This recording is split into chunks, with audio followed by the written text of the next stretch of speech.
The views and opinions expressed in Cold and Missing are exclusively those of the hosts. All parties mentioned are considered innocent until proven guilty in a court of law.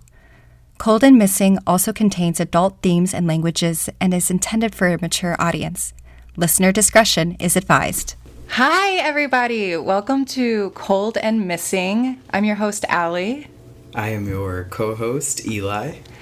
And welcome. This is our first episode. This has been a brainchild of mine for a very long time, but I'm very excited to be bringing it to life. So no matter when you're listening to this, thank you so much for being here and being interested in this work.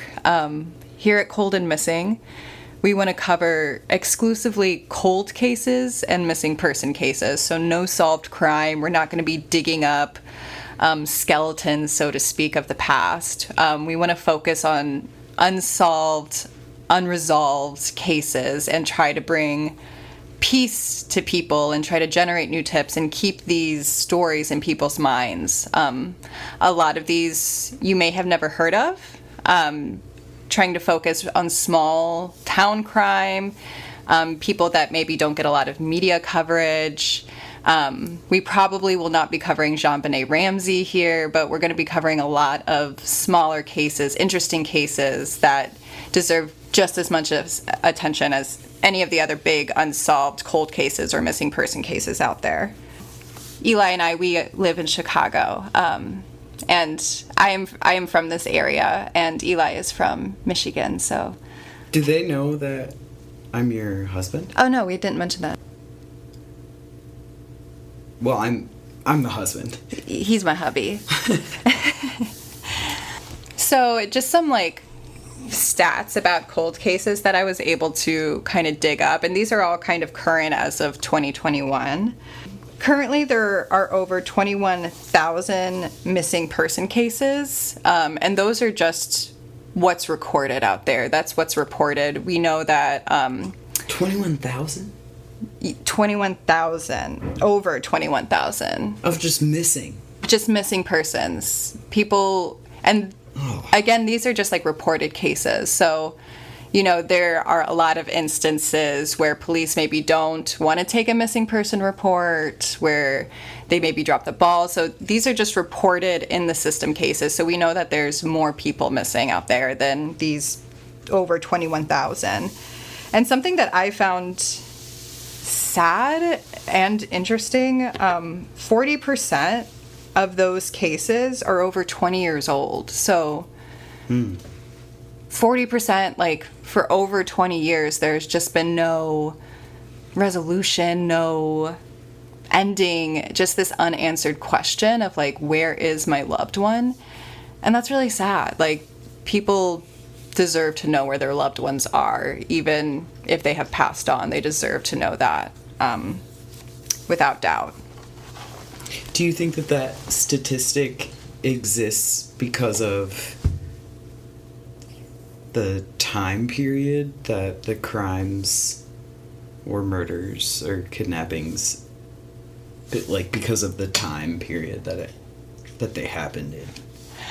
Yeah, I think that age does play into it a little bit. For so long, missing kids were just considered runaways. They wouldn't take reports for, a missing child in the 70s if they thought the kid was a bad kid and would run away, Right. So I think that does play into this, is how, because being a missing person, it's not a crime, right? And if you're over 18, you're allowed to just go without telling anybody. So it is sometimes difficult for police to walk that line of letting somebody have their freedom of you're allowed to get up and disappear if you really want to. You're allowed to do that, but also you're leaving behind people who are worried about you, and don't they just deserve to know that you're okay? And then the top 10 states for missing people are California, Texas, Alaska, Arizona, New York, Washington, Oklahoma, Tennessee, and Michigan. Michigan? Michigan. No. Yeah. What I found interesting is outside of Oklahoma and Tennessee, all the other states are like kind of on the border of like Canada or Mexico or like on the ocean. You know what I mean? Like it's like easy exits from the United States. I kind of thought that was interesting. All of those states are like coastal. Yeah. In one way or another. Right, with the exception of Oklahoma and Tennessee. But then the top 10 cities for missing, this is just for missing people, are Los Angeles, Houston, Phoenix, Dallas, San Francisco, McAllen, Texas. So a lot of California and Texas, like states that stay warm year-round. Yeah, Oklahoma City, Miami, Memphis, and Detroit. That rounds out the top 10. I thought McAllen, Texas was kind of interesting, though, because I didn't recognize the name of that town off the top of my head. So it's interesting that this town is in the top 10 cities of missing people. So that's kind of why Cold and Missing is created. In my professional life, I'm a researcher. And when I come home, I like to relax, kick back, and read old newspaper articles about missing people and cold cases. Relax. That's how I relax. So I really want to be part of the solution and half the battle is just keeping people's names in the media and keeping their names out there. So this is just like my one small part, and like all this research that I do on my own does no good just like sitting in my head and in my notebooks. Like I should put it out there because like somebody listening out there knows something for one of these cases that we're going to touch on. They might know the person that's missing. They might know something about the cold case, and it's been years, and now, circumstances have changed, and maybe they can talk now. And this is just a reminder that these people are not forgotten, and it's not going away. Like, we're going to report every week on a new cold case or a new missing person, and we're going to just try to get some answers for people. So we are going to be learning about Alma Mendez. This is a cold case that happened in 2007 in the city of Chicago Heights, which is in Cook County, which is Chicago's county. So it's very close to Chicago. It's about 30 miles from downtown Chicago. Very kind of middle, lower class. The census of 2010 had like the median income as like $43,000, so like very blue collar, very working class, and relatively small, like a population of 30,000. October 28th, 2007, we find ourselves at Sauk Trail Woods, which is a nature preserve within Chicago Heights. And Alma Mendez is 38 years old. She's a mother of 3. She works as an office manager for a dental office in a nearby town. Her friends describe her as a girly girl, always put together, quiet and kind, a very sweet laugh, a wonderful friend and mother. And at the time of her murder, she was just a few weeks shy of becoming a grandmother. Her first grandchild was born just a few weeks after her murder. So she was like really in this like beautiful time of her life. Like she has these 3 beautiful children, and then she was about to become a grandmother. And she's just, nobody had like a bad thing to say about her. She was just described as being very sweet. So on October 28th of 2007, Alma drove to the Sauk Trail Woods to take her daily jog. So there's a jogging path there that's like 3.5 miles. That's like a 5K, right? Mm-hmm. Yeah, so like a full like path. And she had been jogging here every day for 10 years is what people say. So she is incredibly fit, in my opinion, to be able to like go to the woods every day and jog, essentially like a 5K every day for 10 years. Like, that's incredible. And it should be noted that on October 28th, she was jogging in the afternoon, but that was like outside of her routine. Her routine was she went to the woods in the morning to do her jog. But like on this day, the day that she went missing, she went jogging in the afternoon. Do we know why? We don't know why. Nobody has mentioned anything about why this change in her routine. So Alma was last heard from between 1:30 and 2 o'clock p.m. She made 2 phone calls on her way to the trail.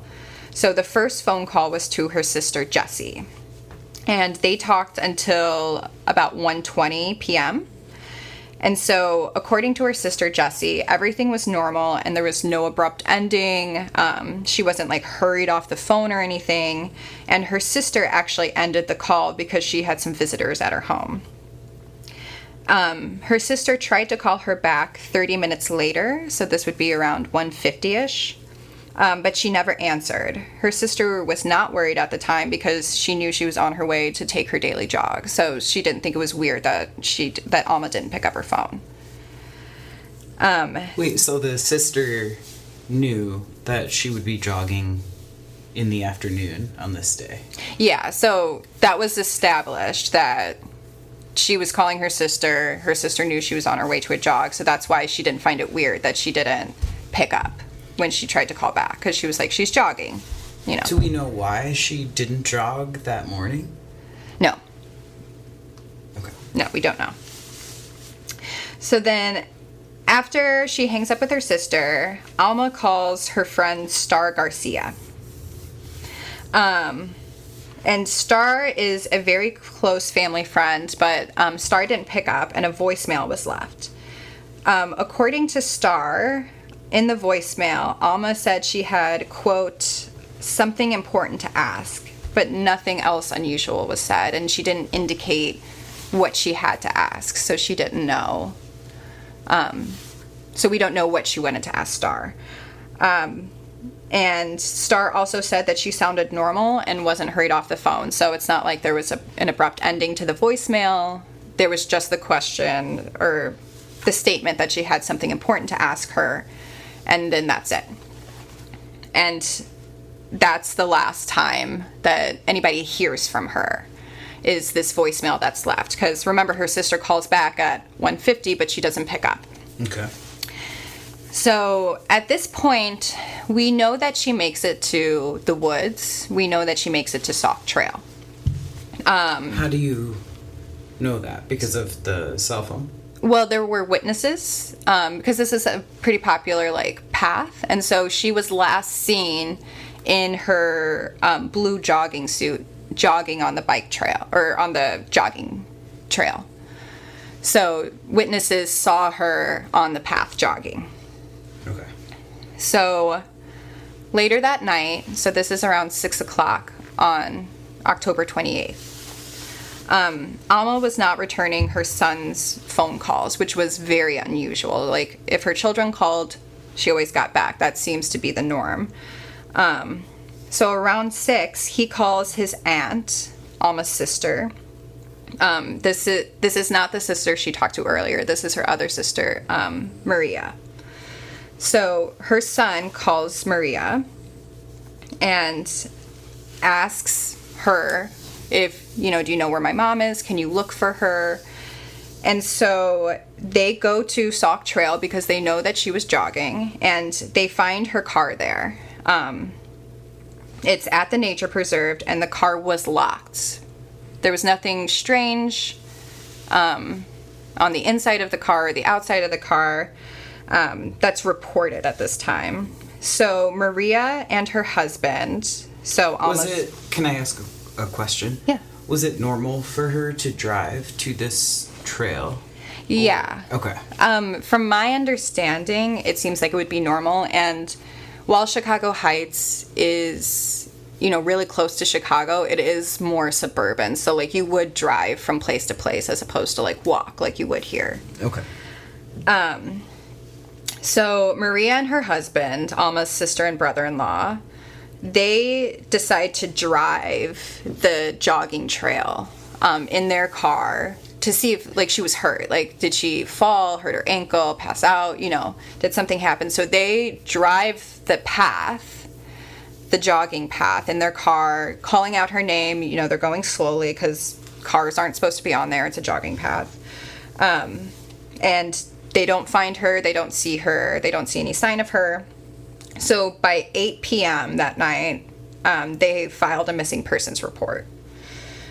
And police and dozens of family members searched the preserve all night. There are some contradicting reports, but it seems that it went as late as like 5 a.m. So they were there all night in this nature preserve searching. So police also brought dogs in that night, and they began searching with dogs around 10 o'clock on Saturday night. Were the dogs looking for... Were they just following, like, her scent? Or Yeah, were they they're looking for, like, a dead body, I guess.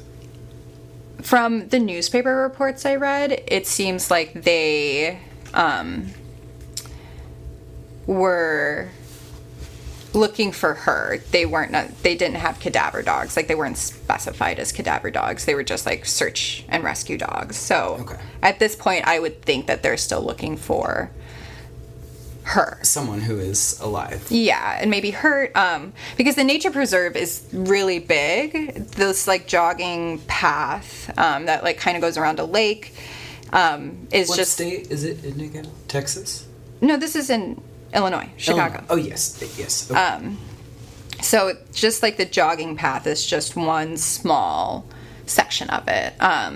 So they were expanding to the entire nature preserve looking for her. So then this is Sunday, October 29th. You know, they basically searched through the night, but the search officially begins again at 7 a.m. at daybreak on Sunday morning and went all day. So police brought dogs again to search, and they also utilized a helicopter over the preserve. And the family continued to organize and search for her through the night, and there was still no sign of her. So now we're getting into Monday, I believe. This is October 30th. Yeah, because she went missing Saturday. Yeah. Sunday was the morning search. Okay, Monday. So now we're on Monday. The search started at daybreak again, and this is the day they find her body. No. So around 2 p.m., they found her body floating in the northeast corner of the pond.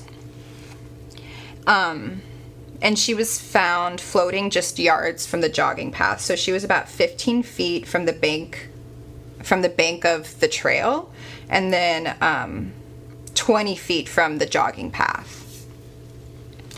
Wow. Was she... Do we know if she was face up or face down? We don't. Her friends were the first to see her. They just started shouting, "It's her, it's her." And in a panic, the searchers were trying to like fish her out with branches before the police were able to like step in and, process her body. Because they wanted to get her out of the water, obviously. It's horrifying. But, the police had to like go in and photograph and do, all the procedural evidence stuff. So they started panicking. And she was fully clothed and still wearing the blue jogging suit that she was last seen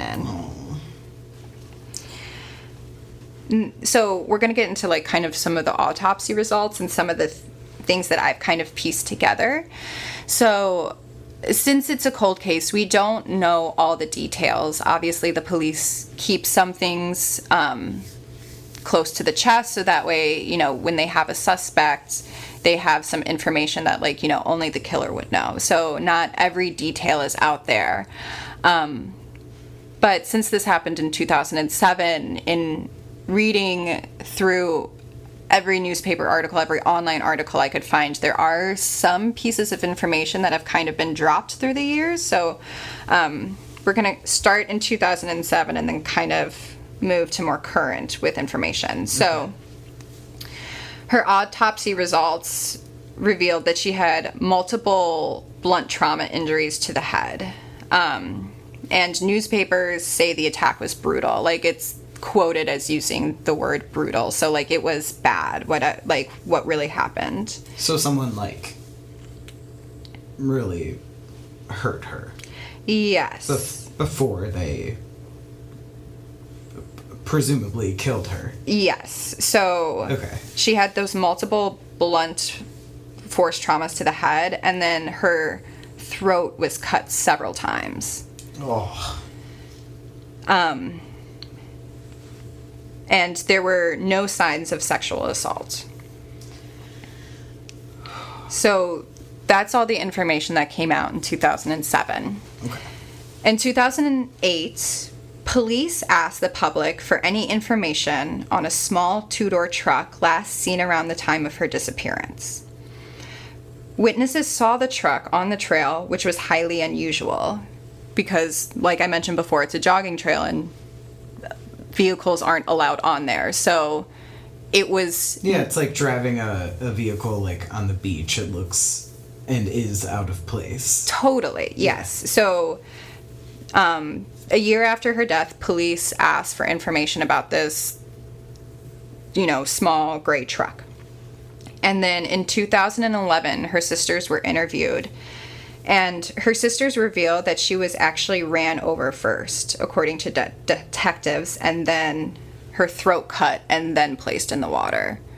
So somebody drove their truck onto the path, ran over her, which I don't know if that is like causing the trauma to the head. Is it just like a simple case of like a hit and run? See, and then they covered it up. That's what I thought, but her throat was slashed several times.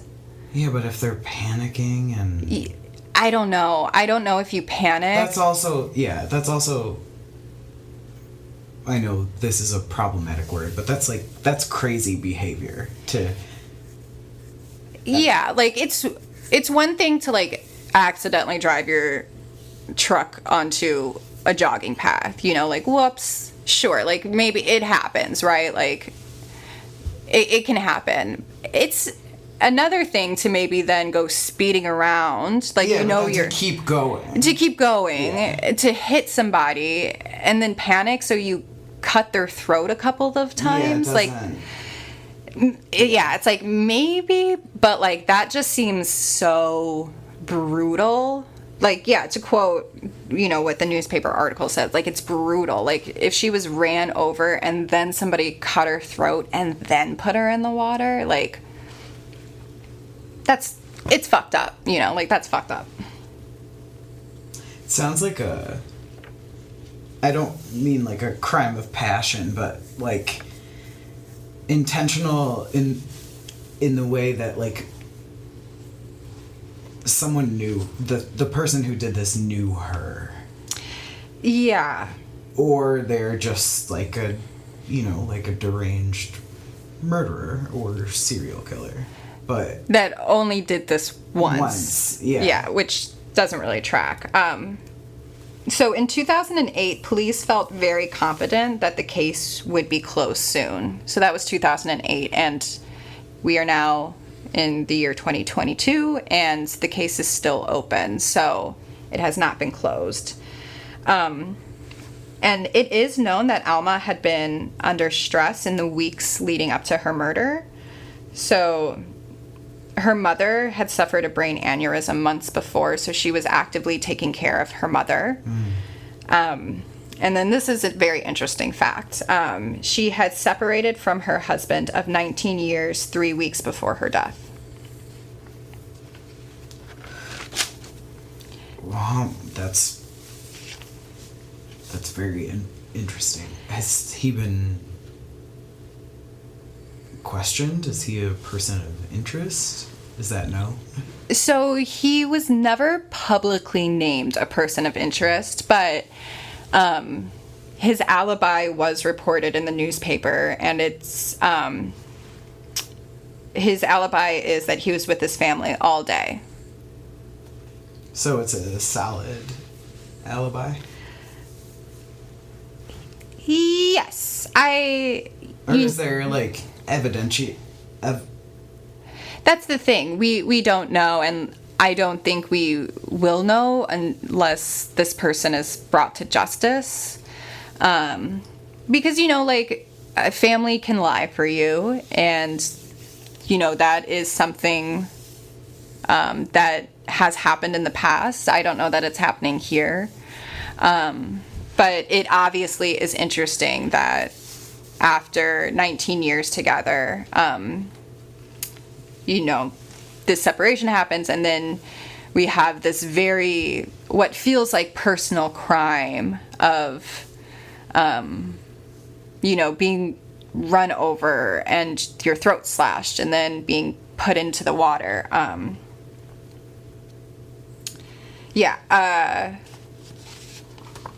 That was interesting to me. And the fact that the police felt confident in 2008 that it would be solved, unless they were just like, singing to the crowd to appease them. It makes me think that maybe they have somebody, but maybe just don't have all the evidence to really bring the case yet, Yeah. Something that has definitely put me on a watch list, something that I Googled was, how long does it take a dead body to float, essentially? And I actually learned about these, like, really cool, like, retired folks. Their name is Gene and Sandy Ralston. And they... Gene and Sandy. Basically what they do, they are, like, the premier, like, underwater body rescue people in the nation. Like, they get called in by police departments. This, like, retired couple, they just, like, go in their little motor home, and they don't charge anything for their services. Like, missing people, or people who have drowned where their families haven't been able to recover their body, will, like, ask them to come and look for their loved ones, or to, like, look in a lake. And they don't charge for their services. They only charge for, like, their travel fees just for them to get there. But they were experts at finding drowning victims, and then the FBI actually called them in for their first homicide because, like, their reputation was so well known for finding these drowning victims. The FBI was like, come work with us. So the case that the FBI called them in on was, like, some kidnappings that they thought might be, like, linked to, like, Russian mafia. But basically these bodies were assumed to be at the bottom of this lake.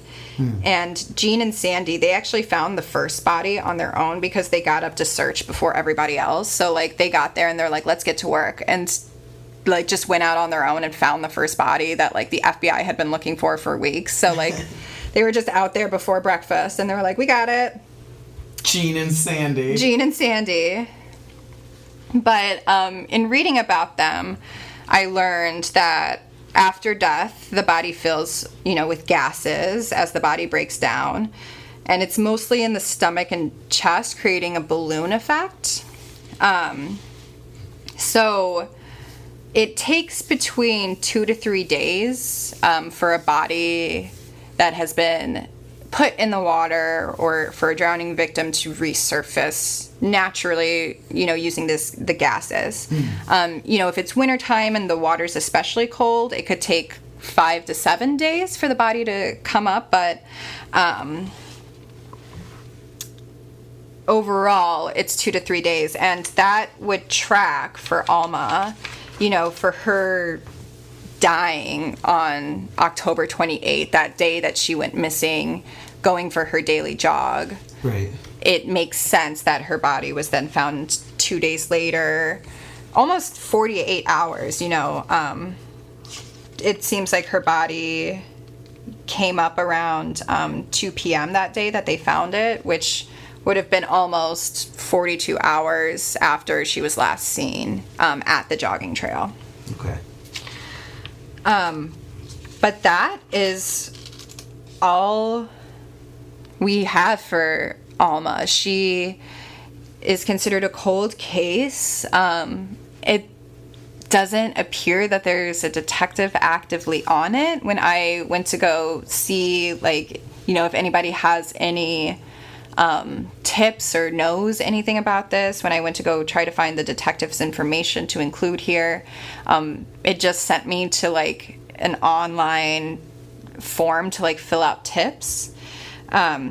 But the Cook County non-emergency number is 847-635-1188 if you know something about what happened to Alma. Her children, her grandchildren, they all deserve to have answers and to know what happened to her. And she deserves to have justice and for somebody to answer for what they did to her. Like, she deserves that. She was a good person. She was a good mother. Even if you're a shit person, like... Yeah, everybody deserves... Like, everyone deserves to be, like, recognized in passing. Yes, and, like, if somebody, you know, intervened and did something to, like, make you pass before your natural time, then, like, everyone deserves an answer for that. Everyone, like, everyone should have to say, I did that. You know, like, somebody has to own up and, like, explain their actions. Like, that, you know, that's what needs to happen here. Can we give them the number one more time? Yes, so the non-emergency number for Cook County is 847-635-1188. And the sources used for today's podcast, they come from the Chicago Tribune, the Southtown Star, the Times, CBSNews.com, and the Cook County Sheriff Department website. Thank you so much for joining us. Again, it means the world that you're here, that you're listening, that you're interested. I hope you found it as interesting as I did in researching it, and hopefully together we can bring Alma some justice. If you like what you heard here, you can follow us on Instagram at Cold and Missing. And please like and subscribe. I hear that really helps other people. Like and subscribe. I hear that really helps other people find us. And the more ears we have on this listening, the closer we get to justice. So thank you so much for being here. Have a great rest of your week.